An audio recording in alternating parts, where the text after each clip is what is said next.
Hi, MCS Jets and anyone else listening. Today it is May 30th, 2019. I just showed you the introduction to how to find Dr. Doolittle, the adventures of, in fact, I actually think this one is the Voyages of. This is the second book in the series.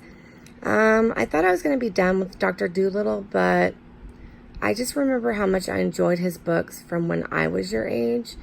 And I wanted to possibly give the second book another shot and see how things go with that. Because I'm not quite sure I want to be done with the Good Doctor yet.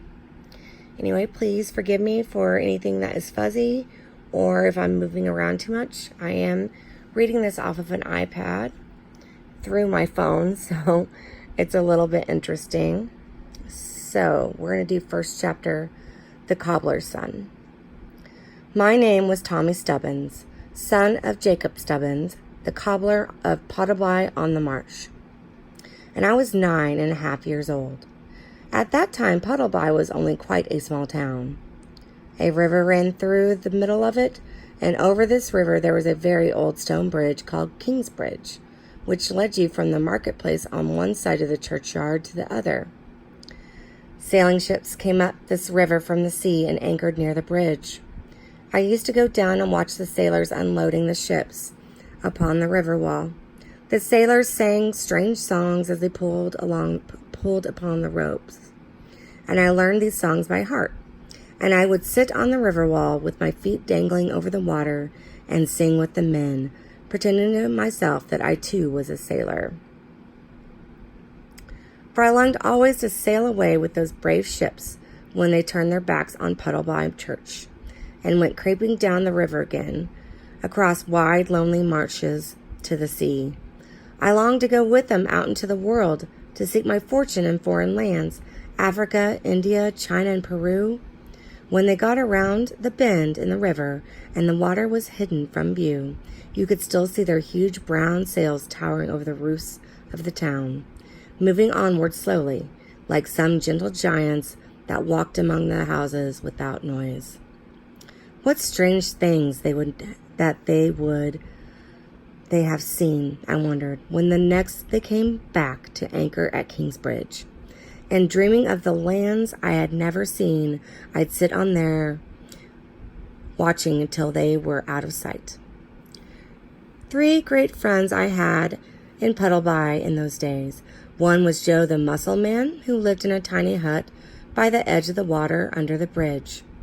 The old man was simply marvelous at making things. I never saw a man so clever with his hands. He used to mend my toy ships for me, which I sailed upon the river. He built windmills out of packing cases and barrel staves. That's a hard word. And he could make the most wonderful kites from old umbrellas. Joe would sometimes take me to his mussel boat, and when the tide was running out, we would puddle down the river as far as the edge of the sea to get mussels and lobsters to sell. And out there on the cold, lonely marshes, we would see wild geese flying, and curlews and redshanks and many other kinds of seabirds that live among the samphire and the long grass of the great salt fen. And as we crept up the river in the evening, when the tide had turned, we would see the lights on Kingsbridge twinkle in the dusk, reminding us of teen time and warm fires. There he is sitting on the stone wall, looking at the ships.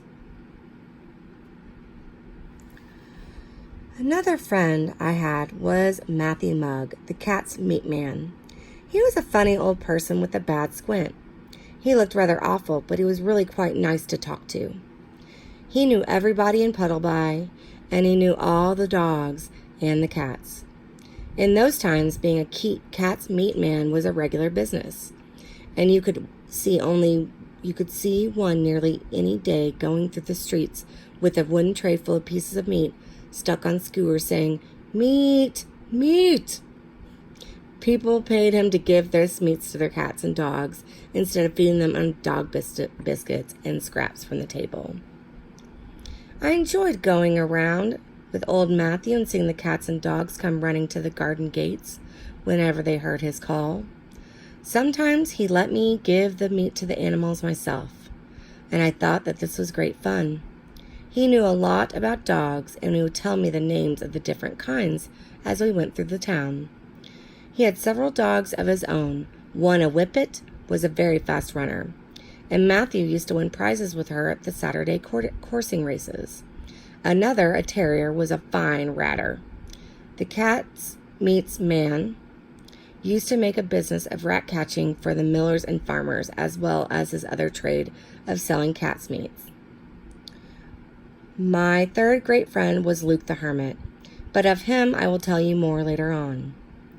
I did not go to school because my father was not rich enough to send me, but I was extremely fond of animals, so I used to spend my time collecting birds' eggs and butterflies, fishing in the river, rambling through the countryside after blackberries and mushrooms, and helped the mussel man mend his nets.